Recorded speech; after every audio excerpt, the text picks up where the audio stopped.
Welcome to the next podcast of Millinery.Info. I'm your host, Lauren Ritchie. Thank you so much for joining me today for this episode of Millinery.Info, where we join milliners from across the globe into your ears and studio. Today we welcome Janet Linville to the podcast. I was fortunate to be able to join Janet in her home studio earlier this year. I hope you enjoy as much as I did hearing about her long career in millinery, which also included time at the Met Opera in New York City. Thank you to our wonderful podcast sponsors for their support of this podcast series: Louise McDonald Milliner, The Hat Magazine, Judith M. Millinery Supply House, Hats by Lico, Be Unique Millinery, Lifted Millinery, Hatlocks Australia, Hat Academy, Millinery Australia, Hatters Millinery Supplies, and House of Adorn. You can find a link to each of these businesses in our show notes or either through your podcast app. If you've been enjoying this series, I'd like to invite you to become a Patreon of Millinery.Info. This is a wonderful way to say thank you and to help us bring the content that you hear on these episodes. We love speaking to milliners from across the globe and hope that you find this valuable as well, and we'd love to continue to do so. If you head over to patreon.com/millinery.info, you can find out how to become a Patreon supporter of this series. We'd greatly appreciate your support. I hope you enjoy this episode with Janet.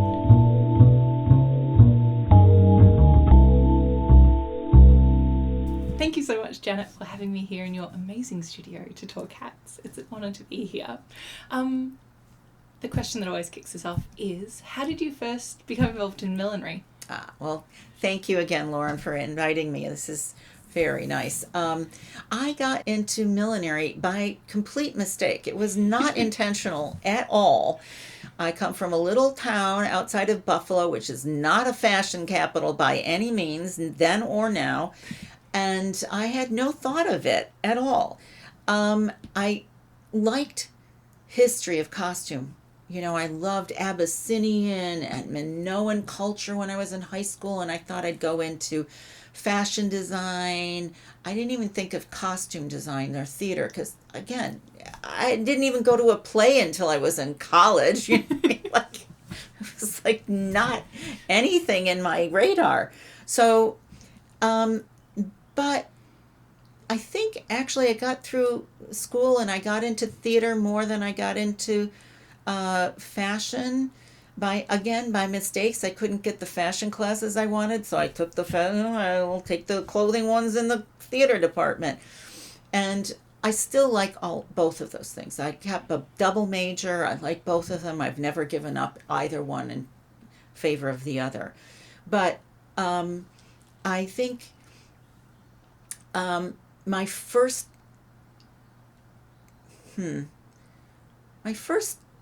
actual hat that I made, the first job I had, the intro to actually doing hats, was after college.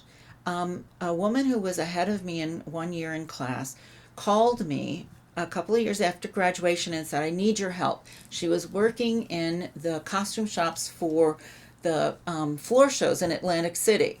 So the casino floor shows. And she asked me to come down. And, you know, I didn't know what she wanted, but, you know, it was a job and sure. So she said, okay, you're going to figure out the hats.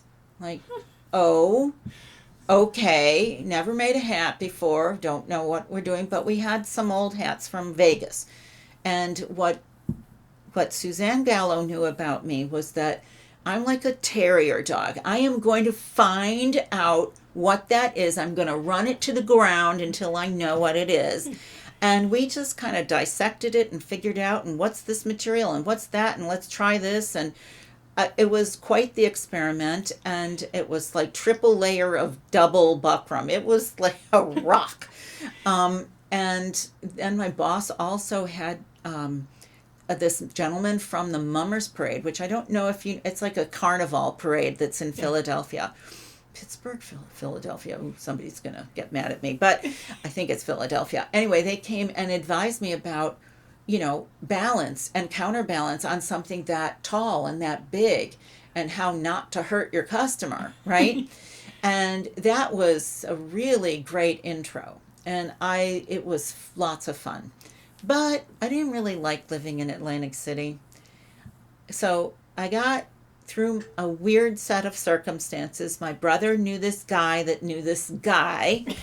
Yes, like the guy that was supposed to give me an interview at the best costume shop in New York. That was Barbara Materas at the time, and I was going to become a costume designer by getting, entry level job and work my way up. So I went to New York and I interviewed with this guy. And after it was done, he said, I'm not going to recommend you for that job. I want you to work for me.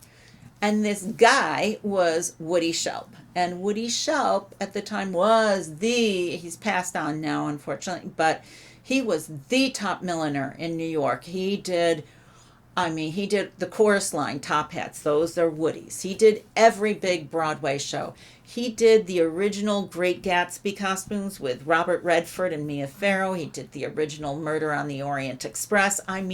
Woody was, to this day, still the most exquisite milliner I ever worked with. He was great.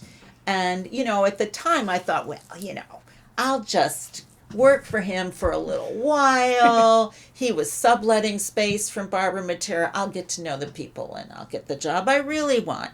But in the meantime, this new thing, like I said, I'd done the things in Atlantic City, but this was different. This was Woody, and everything was so beautifully made. And Woody came from high-end fashion. Yeah. He saw the writing on the wall during the 60s and 70s, and he said, I'm not going to have a career in fashion. He went into theater, but he had that high-end couture attitude towards theater costumes, and, everything was beautifully made. And so he was a really difficult person. Like, famously, everybody has Woody stories. But he was the first person that ever really made me believe that I had a special talent, that I had whatever it is. He said, you just keep going, girl. You've got it in your hands. You've got it. It was magical. And then, of course, the first time that he took me to the theater to see the show we were working on, it was Little Me in 1982. And it wasn't much of a show. I think it closed in like a month or two. But it was the first time I saw something I made on the New York Broadway stage. And I cried. I was sold. That was it. I was sold. I'm a goner. No going back. So that was it. But time went by, and we worked on great things. But like I said, Woody was really difficult, and there came a time when I couldn't anymore. And I then started working in fashion, and the tiny little shop that was just the owner and me and one table, and we made really high-end, like they were $1,000 in the 80s. They were really expensive handmade hats. But then that business grew into a big mass market, 2 floors, 70 people. It changed over the years. And I learned all those things, and pattern making, and, trying to make things faster, and production and all that kind of stuff. So it was a really great learning experience. I never went to any kind of school. My training is entirely on-site training. And I like that because I worked for all different sorts of people. After that, I kind of missed theater, so I kind of did both. I freelanced here, I freelanced there. I worked for so many different people. I think if I listed them on a resume, it would be like 4 pages long. There's so many people that I worked with. And I learned not just what I liked that they did, but what I didn't like that they did. And, I don't like that method. That's shoddy. I don't like that. This hat's really heavy and lumpy, and this one's really great. And I worked with, factory-made things and machine stuff and handmade. So I really liked that mix. And, costume crafts. And, at one time when I was at that small studio, I made a mask for a charity ball. and Bill Cunningham took the picture, and it was in the New York Times. It was a big, like, woo. And he wrote me a sweet little note after how much he liked it. It's like, there were there's just so many things that that just were like these special moments that kept me going, because nobody was paying much at all. I had a lot of roommates for a really long time. And I'm trying to think where, oh, and also at that same fashion place, David Incorporated, the one that turned into a big place, he got a lot of his blocking done at Albrizio Incorporated, and Ann Albrizio started the program at FIT. Mm-hmm. So at one point she says, Jan, you're going to come teach with me. Now, Ann never asked you if you wanted to do anything. She's just like, instruction. Yeah, you're going to come teach. And you have to take the classes and learn what we're teaching, and then you're going to start teaching. So that was 1987 I started. So I did take the classes there, but those are the only, other than now that there's some online classes I've been taking, those are the only classes. Everything else has been, just working for people. And what else? And Martin Iscardo. And then I had my own studio. And that was an adventure. One really big thing that I learned is I'm a better milliner than I am a business person. I learned that one the hard way. And I did that for a long time. I would say that's probably up until about 25, 26 years ago. I was kind of just freelancing in a lot of places. And, well, that was 30 years ago. And then I had my own place for about 5. And I did things. That was another thrill. I mean, the first time I saw my stuff in the movies and my friends and family could go see things, that was fun. I worked in Stratford Festival one year, and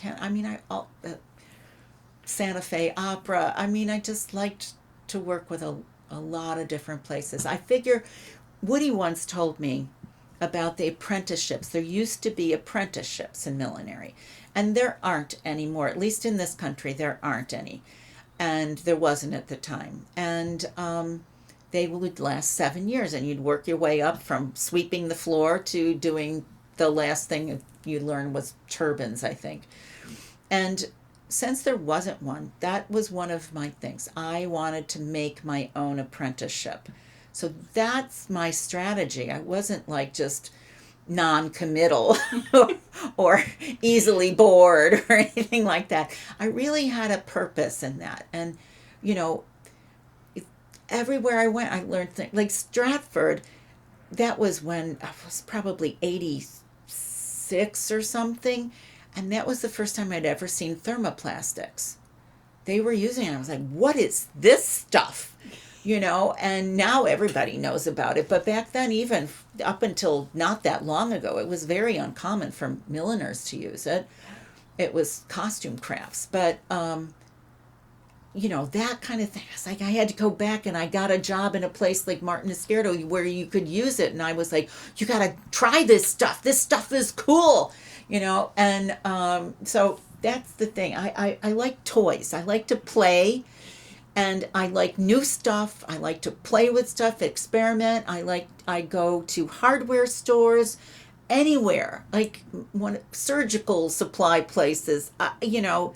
What is this stuff? What does it do? And what can I make out of it? I get all fired up about things like that. It's so exciting to me. You can tell my voice. I'm just thinking about toys, and I'm like, oh, I gotta try this. So then I had my studio for about 5 years. Was that a shop front or a close? Oh, it was it was upstairs. It wasn't a storefront. I didn't have a boutique. I've never had a store. That was wholesale, and I did mostly through that. I did do some fashion things and subcontracting, but most of it was theater. I did My Best Friend's Wedding was one of my big movie out of that. It was really exciting, and I did things for circuses, for Broadway, Miss Saigon, Beauty and the Beast. All sorts of things, and ballet. circuses, anything really. And I liked it, but like I said, I was not a great business person, but I had a crew, and I had people working for me. And then in one year, I had like the worst year of my life. 96 was the worst year. And when you have your own business, there's a lot of pressure. There's nothing like it. I don't care how hard you think you're working. If you're not with your own business, you are not working as much as anyone who has their own business is working. It's nonstop. So a good friend of mine passed away. My brother was diagnosed with cancer. My mother was diagnosed with a terminal illness that was going to kill her in 2 years. Then my brother had his cancer treatment. Then my mother died in 6 months, not 2 years. And then we found out my father had the beginning of Alzheimer's. That was all in 1 year. It's a big year. It was awful. And I fell apart. And I didn't deliver on time. I didn't do bids. It was a mess. So we kind of limped along for a while. And then I had this contract in front of me to renew my lease for another 5 years. And I was like, I don't think I want to do this for another 5 years. I do not have the headspace right now to do it. I don't know. I was completely lost. I had no idea what else I wanted to do or where I wanted to go.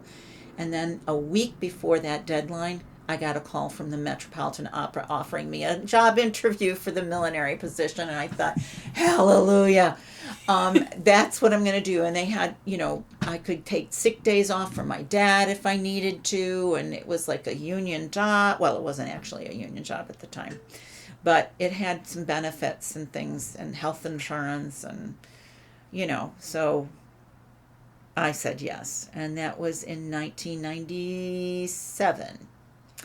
I started basically on the 1 year anniversary of my mom's death. I started.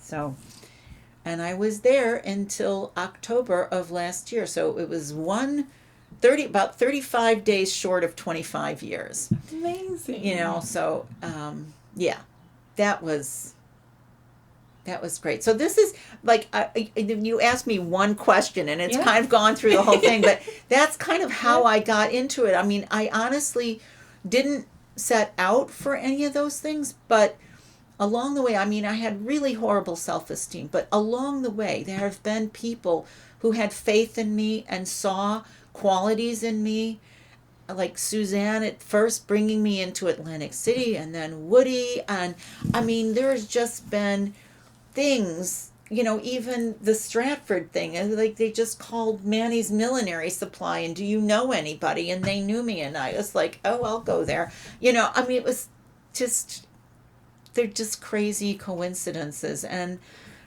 I'm really grateful for that because, I don't know what that insecure little small town girl would have been up to. I don't know. Would she believe that you had worked like 13-year-old you, that you would go on to be the milliner at the Met Opera? No, not at all. And all the other great freelance work and you did all as the well, other as well. great, Shakespeare in the Park, and like all the other things and movies and stuff. No, absolutely no clue.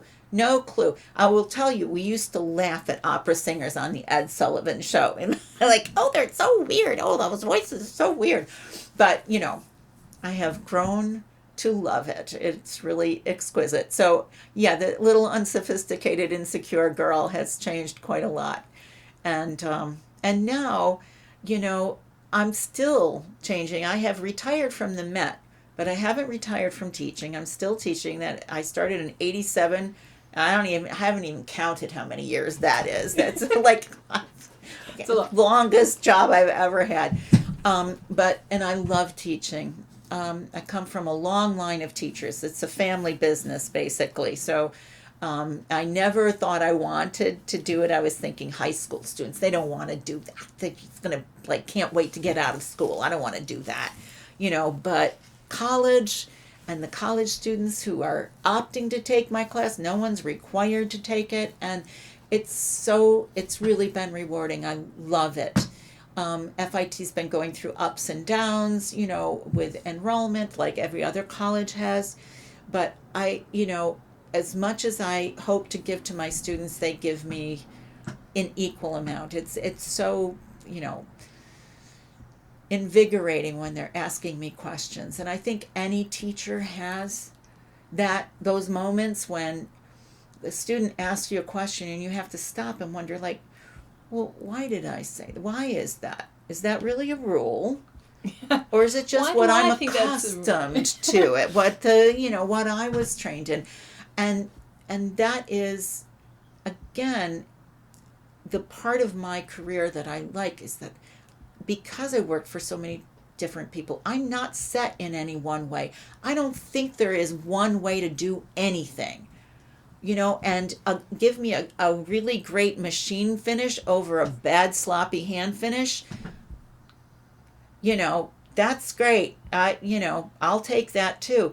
I have no snobbery about that. They're all great, and we are all codependent. It's the mass manufacturers that only reason why we have any materials left to make anything for, because the little manufacturers wouldn't have kept any factories alive. So we all owe respect to the bigger makers and then the large scale people, because we just wouldn't have anything without them. So it's all one piece, and I feel like it's been a great circle, and I was thinking about this in preparation for this talk. I was thinking about one of my last projects at the Met was Medea.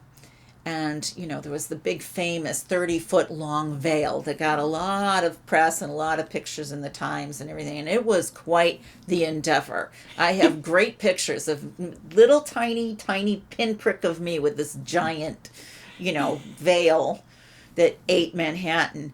But another project in there was the melted crown that ate the Jason's bride, right? The disintegrated thing.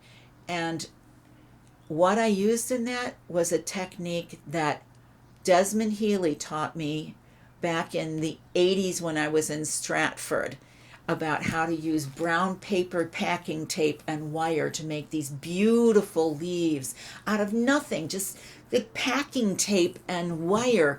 And we leafed it, and here I am in my very last Met Opera production using that same technique. And I just thought, it's a lovely circle there to go back to something like that.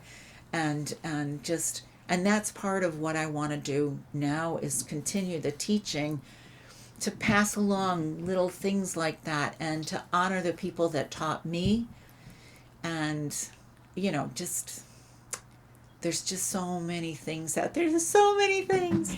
So, that's amazing. That's my next step is teaching. Is the stress of the Met was too much at a point. I just didn't want to do that anymore, but I respect the people who are there. I think who took my place is a wonderful milliner. Tommy Cobau is a great milliner, and I see his work, and I'm really happy that I didn't leave them with not someone good, and so that's means a lot to me. So, and to keep this going, and to keep all the lessons going and all that, it's really great.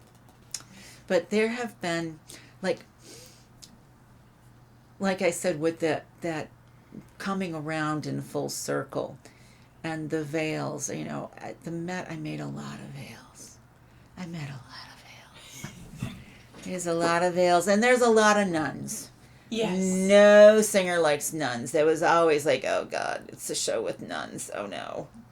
Because, no one wants to be a nun. It covers up your ears. It covers up your throat. No singer likes to be a nun. And there's always, it's all those,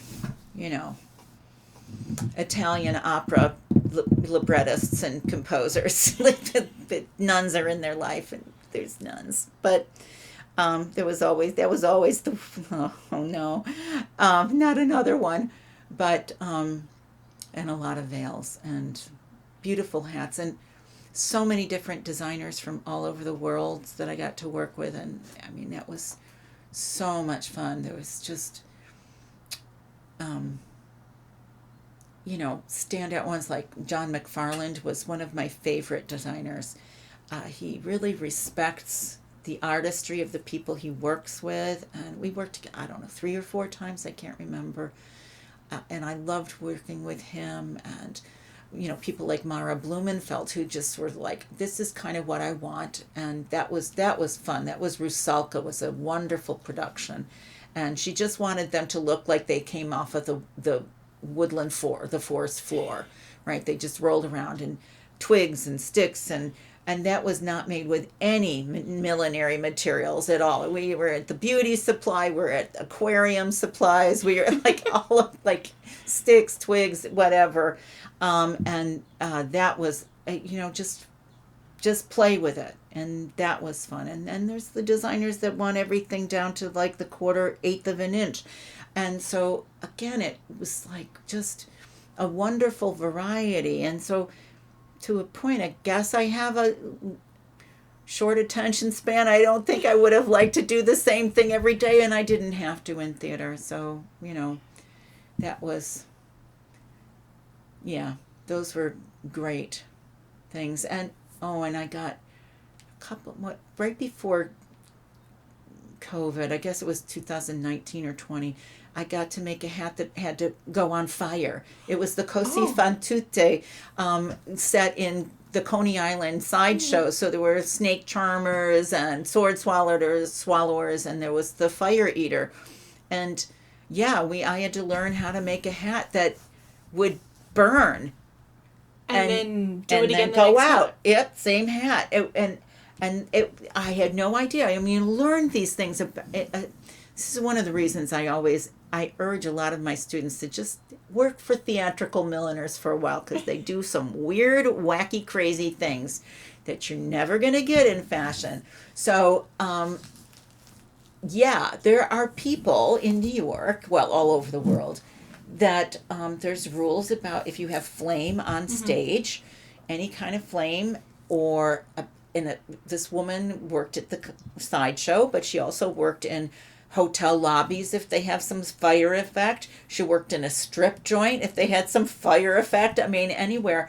And legally, they have to hire people like her to make sure everything is up to code and safe and all that. So she educated me on the qualities of felt. Felt has a little fire retardant, and then there was the special wicking, and it had to be a certain amount of inches, and da da da da. So, like, we had to do this, and we made the hat out of screening, like metal screening for doors, and leather, and felt, and all this stuff that would not burn, because leather also has a little bit of fire retardancy. So, and the timing was exactly how many seconds it was burning, and it was amazing. It was really amazing. That was you never know what you're going to get. It's like that Forrest Gump box of chocolates. I have no idea what I'm going to get from one day to the next in theater costuming, and that's the fun part. But then, I also just love the fashion too. I mean, I've never been able to really choose one or the other. I'm addicted to both. So, that's my thing. While you were working at the Met, did you have the chance to do some fashion millinery outside of it, or as well? A little bit. But honestly, between my schedule at the Met and then teaching schedule, I didn't have a lot of time to do much in fashion. I did a few projects here and there. I taught a few outside fashion classes, and of course teaching the fashion classes at FIT, that's all fashion. But not a lot. But that's one of the things I'm really looking forward to now is, I have a pension. So I'm teaching, yes, but I also am starting to just make hats for fun.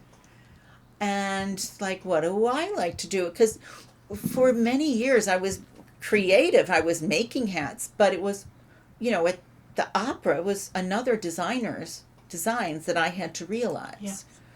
And so it's been a long time since I decided what materials and what design, and it's a relearning. It really is relearning. It's really exciting. So, and what have you found in that?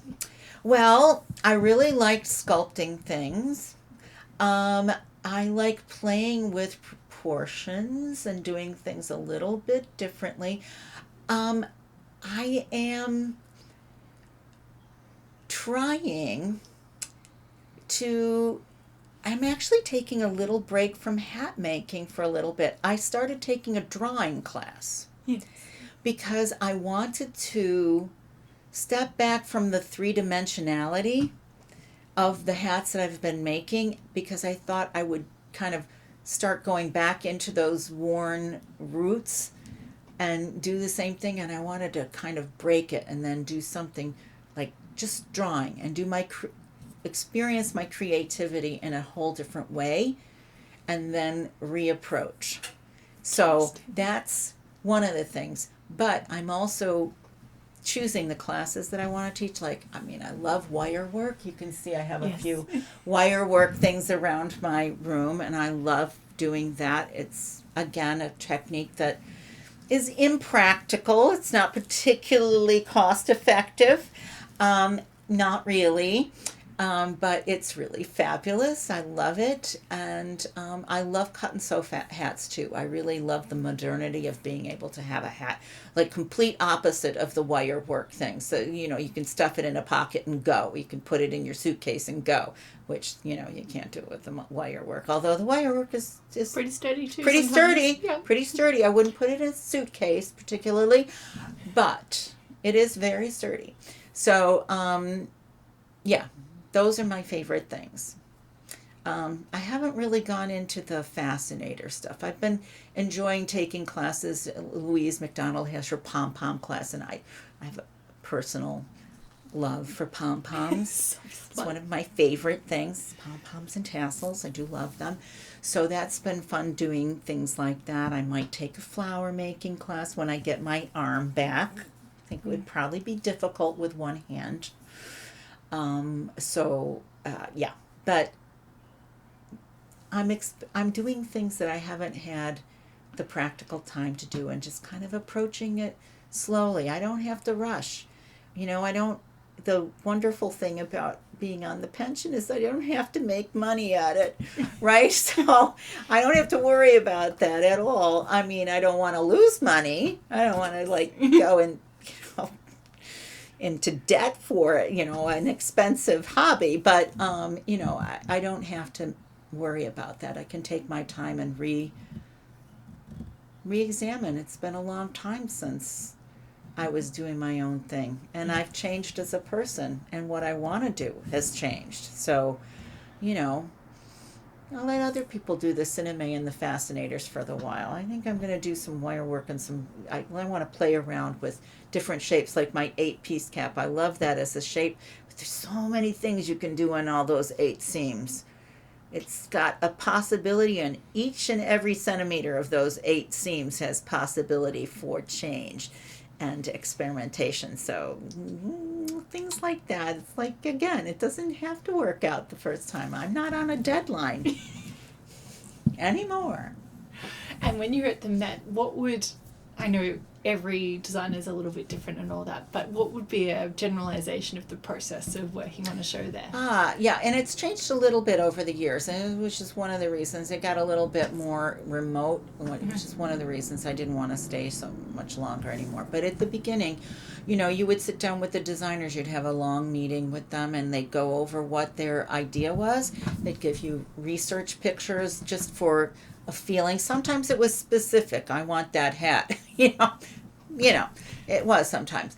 But a lot of the time it was just the feeling of it, the zeitgeist of what they were trying to establish on stage. And you talk about the materials, what the dresses were made of, and what it's the same materials, and whether they wanted it to be exact or loose or all that kind of stuff. So you just got the feel of it from the designer. And then we usually made mock-ups. There was some economically very tight times after 9/11 where they didn't want us to make mock-ups and just go straight in. Sometimes that worked out and sometimes it didn't work out. Depends on how complicated the hats were, and sometimes they were really complicated. And at first, when I first started there, I was non-union. And I was doing all of it. I was doing crafts, masks, armor, everything. And it was a while before I got any assistant. I was there, they didn't care. I was non-union, so they didn't care if I was working there till 3 in the morning. And I was a lot, Saturdays and Sundays a lot. And then we finally got my position unionized, and then it was like, oh no, you have to leave. We're not paying you overtime and double time and triple time. No, you have to go. So then I was, well, I need assistance then if you still want this work to be done. So then it started to spread out and get divided, and so there was a crafts person and all that stuff. So I was, specifically doing millinery, and we had sort of a rule. If some things like helmets or stuff, is that a hat, is that crafts? And our rule of thumb is if you knock on it and made noise, it was crafts. That's if a it good didn't make criteria. noise, it was a hat. So sort of, it was loose, but and sometimes just determined by who was busier than, And we don't have unions in Australia, but Yeah. could you describe, like, what does that mean for someone to have a union position versus not a union, and how do you change that? Right. Well, good luck with it, because union is not very popular here anymore either. But unfortunately, but the union, the Met, is one of the highest paying millinery craft costume jobs in the United States, if not the highest paying. And that's because of the union and the negotiations. We have health insurance, we have savings plan. Now, it's a little different. There's staff people, and then there's per diems, and the per diems are still union, but they don't have quite the same benefits and days off and sick days and stuff like that, which is, we're still working on getting that a little more even. But it was mostly the pay and also the hours. Now, for my entire career, whether it was fashion or theater, you'd go in at like 9 or 10 o'clock, but you didn't leave maybe till 2 or 3 in the morning. You worked all night many times. And there was I suppose once in a while you could say, I have to go, I have a doctor's appointment, I have a kid that's sick, blah, blah, blah, that kind of thing. But most of the time, if you said that too much, you were not going to get hired again. At the Met, there's a set hours, and after that hour, they have to pay you double time or time and a half or whatever. So they are more circumspect about that. So the benefit of the union job was that you could have a life, you could have a family and see them and a loved one, and not have to miss them all the time, but and miss events and kids' plays and all that stuff. But there's a trade-off, because the work was more exciting on Broadway and the movies and all of that stuff. It was more exciting, but but you had to give that up. And there's union also in TVs and movies. That's all union. And that's kind of a mix. You are working 14 hours a day and you never see your family, but you get paid even more than at the Met. That's the best paying gig, and that's all union. It's the same union. It's just, different contracts. So, it was a very good thing for me at the time. I had kind of had my adventures in Funland and doing weird, crazy things for like no money. But I kind of feel like people who start off that way, it's sensible for their bank accounts, but I wouldn't trade all those weird late hours. I wouldn't trade them. I mean, they were great and experimental. I mean, you could afford to make a mistake. Where when you're getting paid that much, it's really, you make a mistake and people's are like really angry with you, very angry with you. So, that, I think that's the difference there, is that it's the lifestyle and the money. The movies, a lot of people are giving up straight theater. So one of the problems, people are having trouble keeping people in the regular shops because they're making so much more money in TV and movies. And their friends get to see, I worked on this and it's glamorous and all that kind of stuff. But it kills your life. It does. I mean, it's 14-hour days, sometimes 7-day weeks. It's really punishing, really punishing. But it is fun sometimes. And I didn't like it, but yeah, you found a good spot though. And yeah, when you were doing back to hat making versus unions, when you're doing the designer presents a sketch or the rough vision of what they're after, and you're doing those mock-ups, are you making them in a like fabric, or what's that? What are you trying to achieve through that mock-up? Well, sometimes it depended. If it was a really technical thing, I'd just do muslin because muslin's cheap, and I'm not sure if I'm going to have to make 3-4 versions of it. And excuse me, it also depended on the designer. Because some designers can look at a muslin and can visualize exactly what you're talking about in that fabric. And like John was like that. He didn't need to see it in the same color or the same fabric at all, or a similar. We had scrap bags, and I'd try for some designers. I'd go through all the scraps and try to find something that has sort of the same color range, the same tone, the same kind of drape. But, and you did that. You knew, you worked with the designers long enough, or people would hear, oh, she's very, specific. You got to show her this, this, and that. And some designers would have to see multiples, and then pick which ones. So it was, you just learned which designers had which visual skills and who needed more input, and those that didn't. So, you kind of tailored it for that. And again, that's one of the reasons I loved working with John so much. He was fabulous. John McFarlane was fabulous. Wonderful. And then when it comes to the designs agreed and sourcing of materials, are you out there hunting, or how does that work? No, I kind of missed that, actually. At the Met, they have a shopper. And she has a crew, and there's, her sometimes down to just her, but most of the time she's got at least one other, if not 2 or 3 other people, and they source things and they work with the designers with that.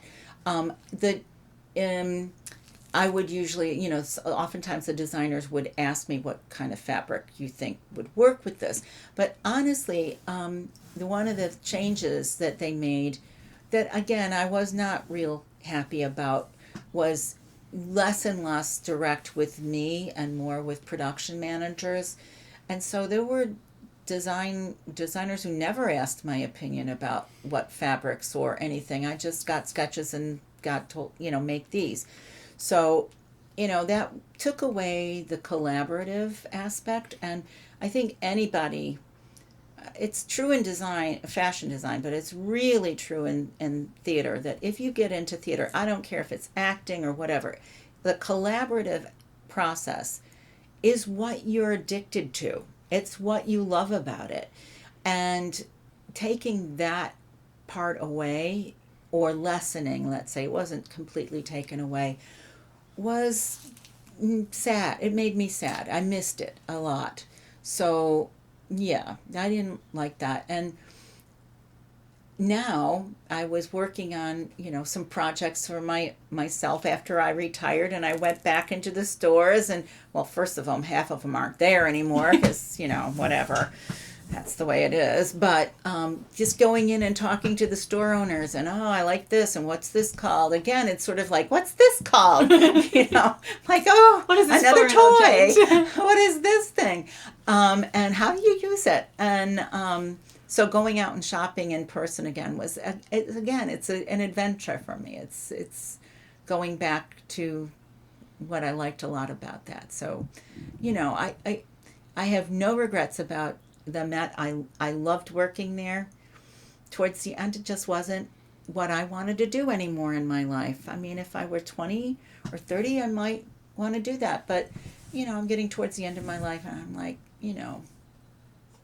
I don't want to do that anymore. I don't want to just get an order. I want to work with people and get that juice, or just work with me and what I want to do and get that juice that way, So whatever, but yeah. So lots of nuns and not lots of veils as well, it sounds like. And lots of weird stuff, like I said, with Mara Blumenfeld, and the forest floor and the fire thing, and Laurent Pallier, and we did these crazy things for Cendrillon with these little coxcomb hats and all these weird little things that were very stylized. And then also one of my first projects was with Sir James Acheson, and that was his Figaro, and that was maybe the first or second season I was there. And he's like very historically correct, and I was hand rolling yards and yards and yards of ruffle for the underbonnets of the hats, and that was fabulous too. So I mean, yeah, I like a little variety. I would say that's definitely part of I like a little variety. Yeah. And would you see hats that you'd made come back through the workroom again through reprisals? Oh, yeah. Oh, that's the Met. That is the Met. That is most of your job, is fixing up. We do, it changed a little over the years, but we did started off with like maybe 4 new productions, and now I think they do 7 new productions. And all the rest of them, 25, 28 productions, are all revivals. And some of them are from last year, and they just need a little fixing up, or somebody's new in the role and they don't fit them, and whatever. But some of them have been in a box for 40 years. Literally. Some of them were cleaned before they were put in the box. Not all of them. It depends on how busy the crew was and whether they had a day worker budget or not, and because it's a lot about the money, and whether they had anyone to do that stuff, or whether they just had to throw it in a box and get on to the next show. And some of them, you could tell, oh yeah, this person packed that one, and they just, last year there was a box that literally everything was completely smashed and destroyed, and we had to reblock a huge show where every chorus man had 3 different hats, and they were all in bad shape.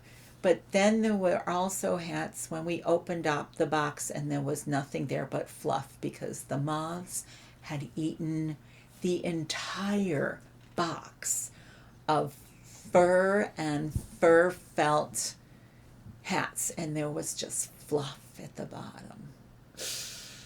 So, most of the things come out just fine. They need a little work, and some of them are a little tired, and there's some dry rot issues. You sit around any fabric that sits around for 30 years in a box, dry rot's going to happen to some of them, or to the thread, if not the fabric, and the seams pop and all that sort of stuff. So there's a lot of people at the Met that are excellent at triage. Our costume, the 5th floor costume shop, does a lot of the chorus, and most of those new shows, they just have to go on people, because we can't afford to make all new for the chorus. The principals, maybe there's a budget, but the chorus and the supers, but they are experts at triage. How can I save this costume? What can we do? What extraordinary measures do we have to go to keep this thing alive? And because you have to, because of the budget, it's always about the budget in any performing. It's not just the Met. Every performing company is certainly these days, hard times. So, you have to stretch that dollar a lot. So yeah, that was, yeah. And, part of that is, early on in my career, this is another Woody lesson, right? A late night, 2 a.m. Woody lesson. I think I was doing multiple head sizes and everything, and he heard me sigh. He said, what's the matter? And I said, well, it's a little boring. I'm doing this now. And that was not the right thing to say. That I got the riot act about being bored. So it's like most of the job, most of every job is tedium and repetition. Things you've done before. It's kind of boring. Just get over it. Suck it up. Stop. Right? Just get on with it. And so, yeah, that was true at the Met. There was like most of it was opening up boxes and seeing what I can use, what I can save, what I can't, what I have to replace, going through the measurement charts, and measuring the hats and who can fit this and who used to wear it. We kept records of everything was labeled and what the size those people were and how can we transfer it. There was all these like 2-column graphs with little lines connecting. This one can wear like, like how can I make all of these hats work? And sometimes that worked out and sometimes it didn't. We had to make replacements and try to match up the fabrics and the fibers and the colors and all that stuff from before and, from 30 years before, and not what the colors were then, but what they were when they came out of the box, which not exactly their original color all the time. So yeah, it was a problem solving, and I think that's what I like about hats in general, right? They're little objects that have very little connection with your head. Like a garment has shoulders and busts and waists and hips and attachment places, right? A hat has basically one. And you have to figure out the balance and how that stays on the hat and how to make it communicate, this one object communicate, and how it goes with everything. And so I think that's, again, I like solving puzzles. Like my friend figured out, you're going to do these hats because you like to figure out puzzles. I like to figure things out and I like to problem solve. And I think that hats are, I'm sure that's true of all fashion. I just don't see it that way. I relate to the hats, but, it's just like, how does that one little thing on the head connect to everything, connect to the person's face and how they carry themselves and what feeling they want, not just the clothing. And, yeah. And then theater, how does it work with the designer, the choreographer, the spacing? If they're dancing, they're partnering, how high can that be? Oh, we got to make that shorter.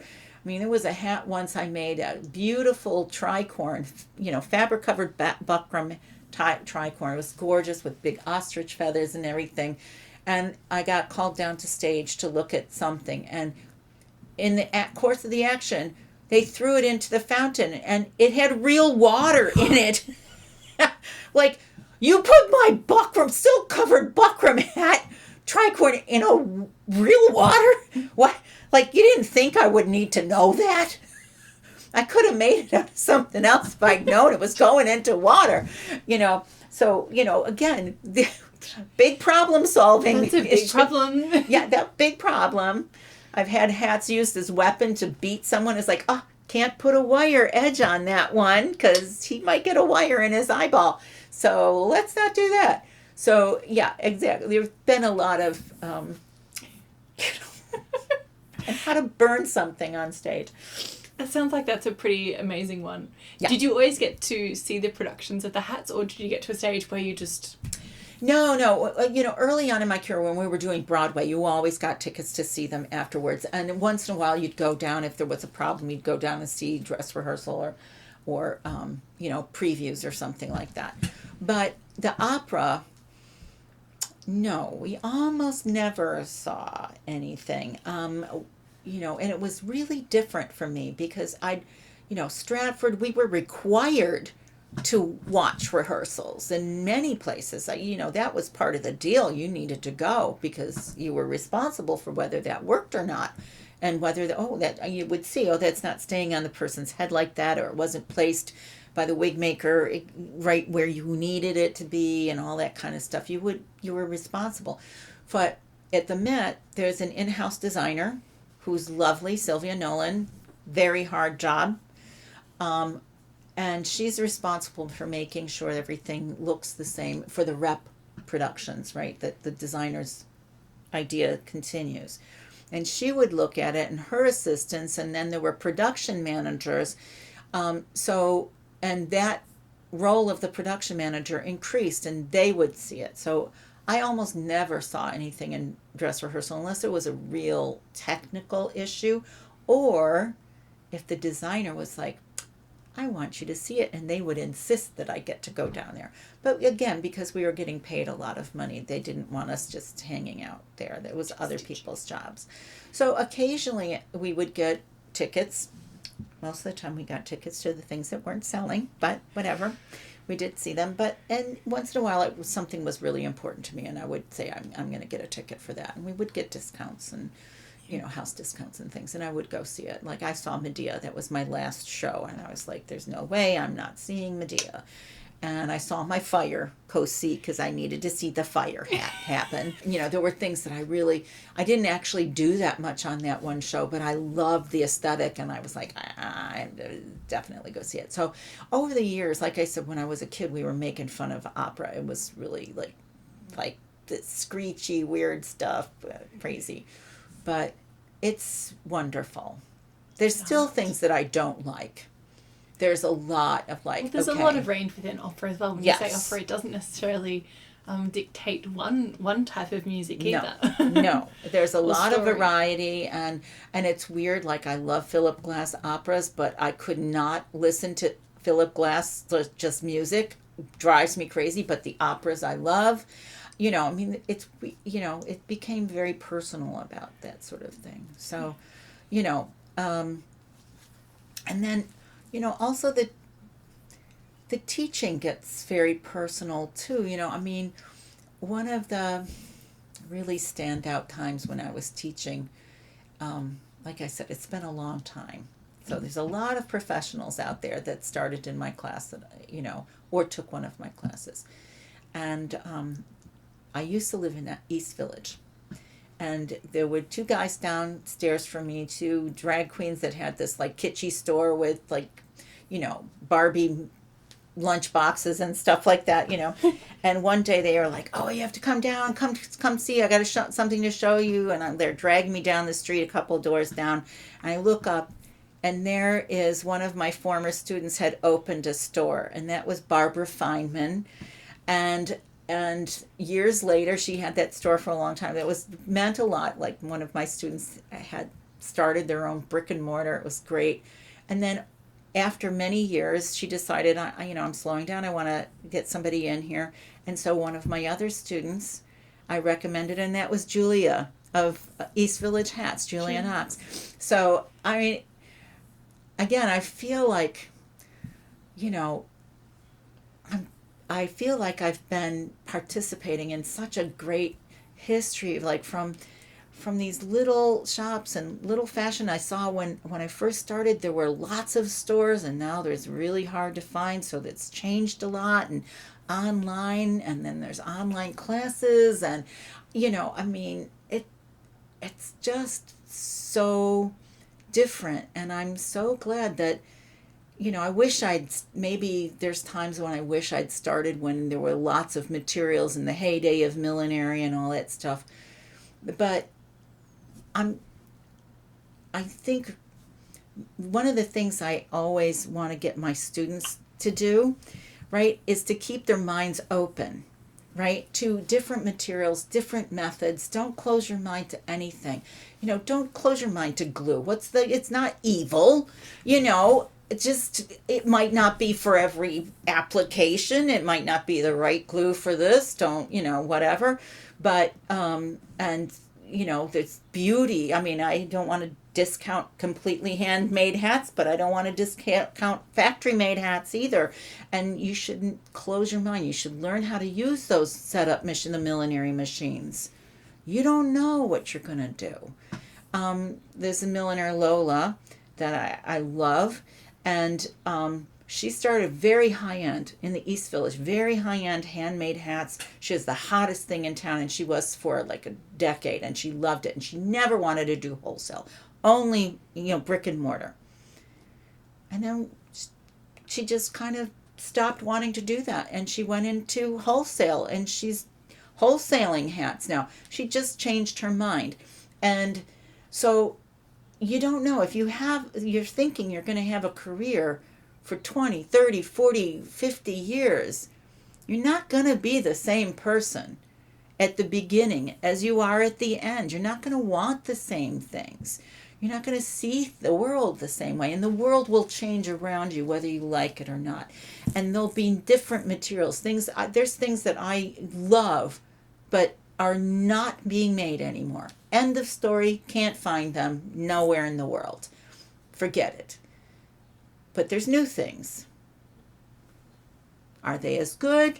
We'll see. They work for this. They don't work for that. But, you just have to adapt. And so for my students, first of all, I always tell them, work for somebody else. At least 2 years of working for somebody else. And there's 2 places, preferably both. One is a retail shop, a shop that has customers coming in and out, and you see the owner working with the customer, reading the customer, whether they want you to be in their face or not, or stand back, whether they want help or not, what kind of hat they're looking for, what colors, what shapes suit them. And it's an incredible skill. And you don't just, some people do just have that, but most people have to learn the nuances of that. And you can lose an awful lot of money if you don't have that skill. If you open a brick and mortar and don't know how to deal with your customers, they're not coming back. So that's really important. And again, like I said, learning things that you like that they do and things that you don't like. If they're a mess with their business and papers and they don't know who's gotten paid and they don't pay you on time. I mean, I work with people who bounce their new paychecks all the time. I mean, not good. And then also theatrical millinery, to work with a theatrical milliner, just because of all those different materials and approaching materials in reinventing them and making do and getting those deadlines and being used to the change, because change all the time. Who's in the cast, who's not in the cast. God help us in COVID. Oh my God. And during COVID, you'd have 8 different casts in a week.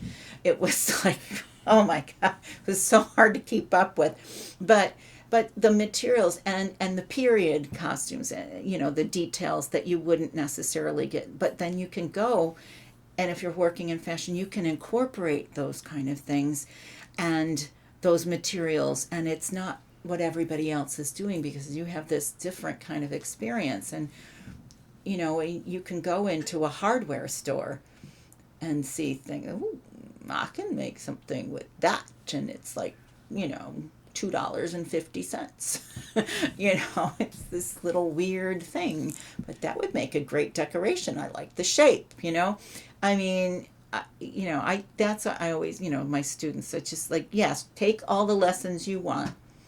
You're going to learn a lot in the lessons. You can treat from anybody, and that's great. But working for someone, it's no competition. You're going to learn a lot more.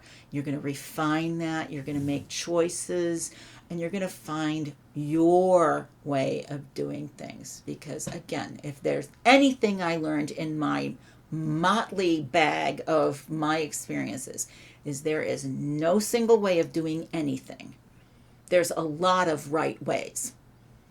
A lot of them. So you just have to find what's right for you and what you're comfortable with and a customer that likes it. That's a big one too. Finding a customer that appreciates your style is an important part, and you can tailor that customer's budget to what you want to do. I don't really like it when I see my students not getting paid and getting a fair market price for what they do. And one of the one of my favorite classes to teach is Design Studio. And in Design Studio, they can make whatever they want, any material they want, any kind of hat. They can make wood hats, wood veneer. I don't care. Make it out of paper. I don't care. Or traditional things. Up to them. It has to be unified by a theme. But they also have to start writing down how long it takes them. And they don't get graded on whether they're fast or slow. They just have to start writing it down. And they have to write down where they get their materials. So they start keeping records of what store, how much it cost, and they have to add up how much it cost. Now, with students is, the hat's going to be like, 65 hours for one little tiny hat or something like that, because it's going to take them a long time. And it's not whether, it's to give them a sense of like, okay, what would this kind of hat, what do you see it selling for? This kind of quality and the kind of, go shop, see what other people are selling it for. Can you make a profit doing that or not? Is that kind of thing that you want to worry about? I mean, some people don't have to worry about it, and they just make what they want to make, and doesn't matter. But there's not that many people who can afford to just not worry about it at all.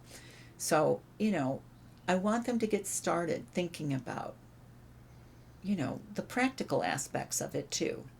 A lot of them ditch it as soon as they get out of my class and don't care at all. And that's fine. It's their choice. But it's really, to get a sense of what you're worth, and to also learn that there are more, if you pay attention to the time, you can become more efficient. If it's just sort of like, oh, you're doing it and you're tired, whatever, you don't know how long it takes you. But Woody, that again was another thing with Woody. I learned so much from that man. He said to me one time, I was doing my head sizes and it took me like a half an hour, 40 minutes to put my first head sizes in or something. He goes, you have 15 minutes. Did you make it? I did. And it had to be perfect for Woody. I mean, perfect. But, you nick at it like, oh, okay, so you don't go like, drag your thread out. You keep it at a reasonable, and it's like that, dragging it out after you take your stitch, and you keep taking your stitch, and you get a rhythm, and you get going, and you get it done. And, yeah. No, actually, Woody was 20 minutes. When I went to the fashion business, that was 15. He took another 5 minutes off of it. So, yeah, because that was all about profit. So, there's definitely magic. There's definitely magic, but there's also methods. And that's another thing that I'm really anxious to teach students. It's not just all about the pretty stuff. It's about the practical things. How can you do this and not waste a lot of time? It's one of the reasons I love pattern making. It's like, you take your time and make a perfect pattern. You are not going to be wasting time fiddling with whether this matches up and that matches up and it came out a different size. It will come out the size. You do the math and the precision on your patterns. It's not magic. It's math, basically, patterns. And I like nearly flunked math all my life. And if I can do it, anybody can do it. So, but I think that, those kind of things are really to mix the magic and the methodology, the precision and the play. That's what I've really enjoyed in my career, really. Just the mix of that. I like the precision, and I also like just playing. And yeah, that's. And now you get to play. And now I get to play a lot more. I do. And like I said, sharing all the little things like that. I love showing that, Desmond Healy packing tape, flower, feather, laurel wreath, leaf kind of technique. I love sharing that. And people are just like, oh my God, it's brown paper packing tape and some tie wire. It's beautiful. And you can make all sorts of things with it. And, and the designer for Medea, Dohi Luti, she was like, oh my God, that is great. And she loved that technique. And we went to town with it. And it was just, and I love doing that. It's bringing it full circle, showing something that Woody showed me, showing something that, Desmond Healy showed me. And it's just, I feel really blessed. I really do. there's always been frustrations. There's always been, like, oh my God, I can't believe this. I have, no money and I have no savings and blah, blah, blah, blah, blah, all that kind of stuff. But it's been a really good ride. I really, I have no complaints, really. Well, sometimes I do, but I get over it. I do moan a bit once in a while. But then I don't think I'd be human if I didn't, so.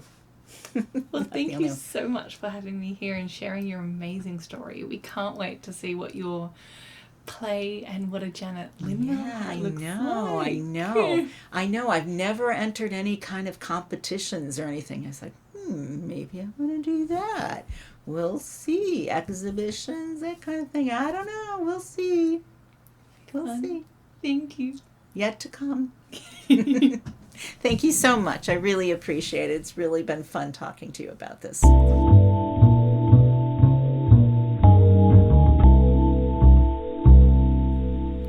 Thank you for joining me for this episode of Millinery.Info. I hope you enjoyed our chat with Janet. Thank you to our wonderful podcast sponsors for their support: House of Adorn, Hatters Millinery Supplies, Millinery Australia, Hat Academy, Hat Blocks Australia, Lifted Millinery, Be Unique Millinery, Hats by Lico, Judith M. Millinery Supply House, The Hat Magazine, and Louise McDonald Milliner. You can find a link to each of these businesses in our show notes. That's in the podcast app that you're listening through or on our website. You can also find on our website a series of images that go along with this episode. So if you heard Janet speak about something, head over to see if there might be a photo that goes along with it. It's fascinating to see her work as well. If you've been enjoying this series, while you're online, how about you head over to patreon.com/Millinery.Info and sign up to be a Patreon of Millinery.Info. There are 3 different tiers available. The first one is a little thank you to Millinery.Info. The second one is called Millinery.Info, You Inspire Me. And the third one is becoming a podcast sponsor. These tiers help support us in different ways, but all equally valuable in continuing to make this episode series. Thank you for joining me for this episode with Janet Linville. I'm your host, Lauren Ritchie, and I look forward to talking hats with you again soon.